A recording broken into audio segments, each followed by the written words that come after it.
Okay, so originally I wanted to give back the created calendar event IDs, but I'm going to leave that for now. It's simple enough to do, but just to save some time, I'm just going to not do that anymore. But there is one thing I need to do. So now we've created, remember, we got a calendar Excel file, and then we convert that into a spreadsheet so that we can process the data. But we can see that these spreadsheets keep building up. Okay, so as soon as we finish, we need to delete the created spreadsheet. Okay, that's the Google spreadsheet. Okay, so how are we going to do that? So first of all, let me take that ID out. Okay, so I'm gonna say SSID, so that's the ID of the spreadsheet. Okay, and let the spreadsheet ID equals that. Okay, once we finish everything, I'm going to say drive app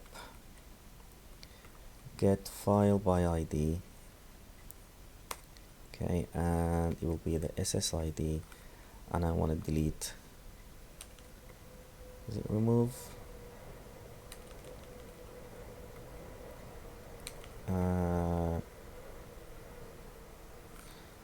Or is it drive?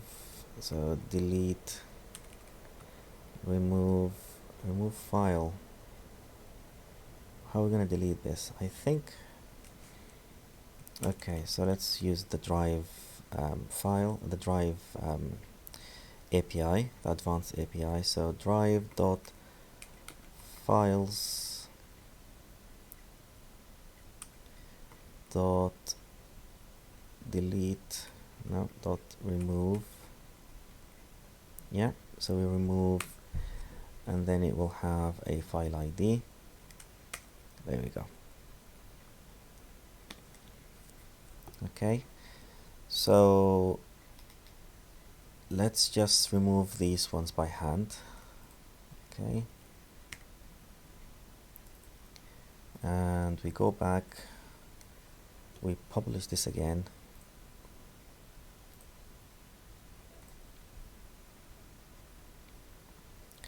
Update.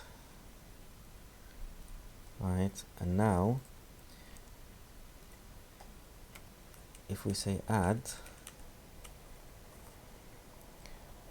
what we should have is the spreadsheet should be created as it did here, and then it's deleted again.